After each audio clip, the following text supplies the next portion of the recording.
സന്തോഷവുമായി പോയിടാം നാം യേശുവിനായി സാക്ഷികളായിടാം പോയിടാം നാം. Reading from the second book of Kings, chapter 23, verses 1 to 37. Then the king directed that all the leaders of Judah and Jerusalem should be gathered to him. The king went up to the house of the Lord, and with him went all the people of Judah, all the inhabitants of Jerusalem, the priests, the prophets, and all the people, both small and great. He read in their hearing all the words of the book of the covenant that had been found in the house of the Lord. The king stood by the pillar and made a covenant before the Lord, to follow the Lord, keeping his commandments, his decrees, and his statutes, with all his heart and all his soul, to perform the words of this covenant that were written in this book. All the people joined in the covenant. The king commanded the high priest Hilkiah, the priest of the second order, and the guardians of the threshold to bring out the temple of the Lord all the vessels made for Baal, for Asherah, and for all the host of heaven. He burned them outside Jerusalem in the fields of Kidron, and carried their ashes to Bethel. He deposed the idolatrous priests whom the kings of Judah had ordained to make offerings in the high places at the cities of Judah and around Jerusalem, those also who made offerings to Baal, to the sun, the moon, the constellations, and all the hosts of heaven. He brought out the image of Asherah from the house of the Lord, outside Jerusalem, to Wadi Kidron, and burned it at Wadi Kidron, baked it to dust, and threw the dust of it upon the graves of the common people.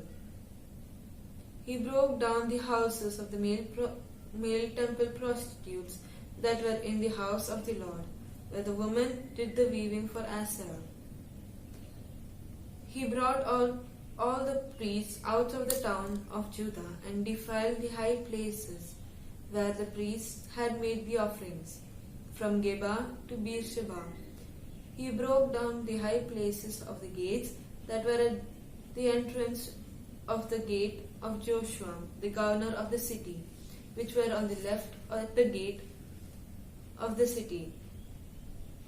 The priests of the high places, however, did not come up to the altar of the Lord in Jerusalem, but ate unleavened bread among their kindred.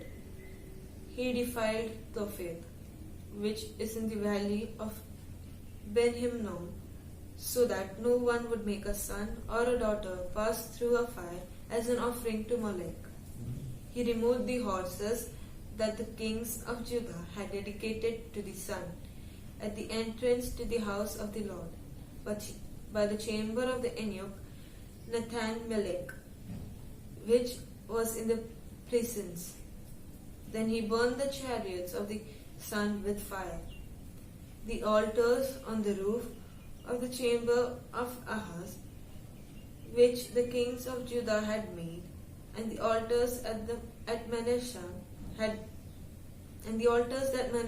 had made in the two courts of the Lord, of the house of the Lord, he pulled down from there and broke in pieces, and threw the rubble into Wadi Kidron.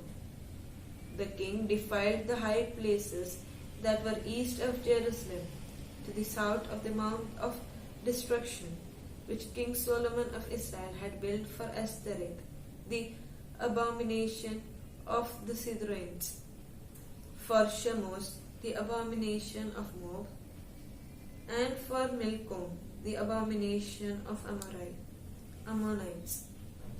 He broke the pillars in pieces, cut down the sacred poles, and covered the sides with human bones. Moreover, the altar at Bethel, the high place erected by Jeroboam, son of Nebat, who caused Israel to sin, he pulled down that altar along with the high place. He burned the high place, crushing it to dust, and he burned the sacred pole also. As Josiah turned, he saw the tombs that were on the mount, and he sent and took the bones out of the tombs and burned them on the altar and defiled it, according to the word of the Lord that the man of God proclaimed, when Jeroboam stood by the altar at the festival. He turned and looked up at the tomb of the man of God who had predicted these things. Then he said, "What is that monument that I see?" The people of the city told him, "It is the tomb of the man of God who came from Judah and predicted these things that you have done against the altar in Bethel." He said, "Let him rest. Let no one move his bones." So they let his bones alone,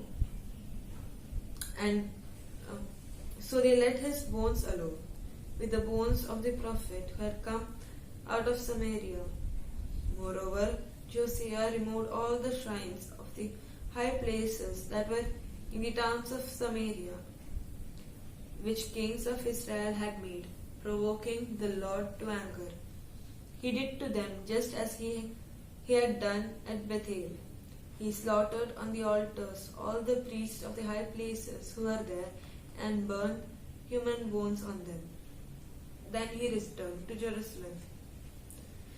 The king commanded all the people, "Keep the Passover to the Lord your God as prescribed in this book of the covenant." No such Passover had been kept since the days of the judges who judged Israel, or during all the days of the kings of Israel, or of the kings of Judah. But in the 18th year of King Josiah, this Passover was kept to the Lord in Jerusalem.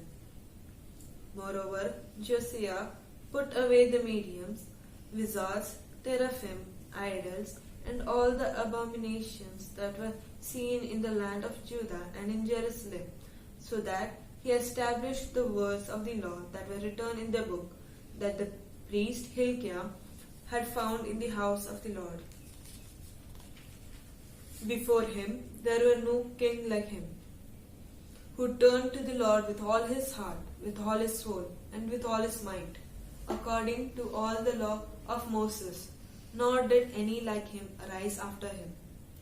Still, the Lord did not turn from the fierceness of his great wrath, by which his anger was kindled against Judah, because of all the provocations with which Manasseh had provoked him. The Lord said, "I will remove Judah also out of my sight, as I have removed Israel, and I will reject this city that I have chosen, Jerusalem, and the house of which I said, My name shall be there." Now the rest of the acts of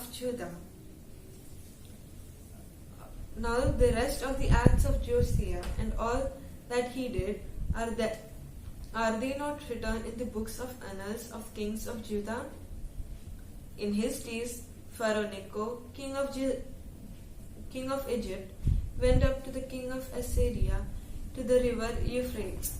King Josiah went to meet him, but when Pharaoh Necho met him at Megiddo, he killed him. His servants carried him dead in a chariot from Megiddo, brought him to Jerusalem, and buried him in his own tomb. The people of the land took Jehoahaz, son of Josiah, and anointed him, and made him king in place of his father. Jehoahaz was 23 years old when he began to reign. He reigned for 3 months in Jerusalem. His mother's name was Hamutal, daughter of Jeremiah of Libnah. He did what was evil in the sight of the Lord, just as his ancestors had done. Pharaoh Necho confined him at Riblah in the land of Hamath, so that he might not reign in Jerusalem, and imposed tribute on the land of 100 talents of silver and a talent of gold.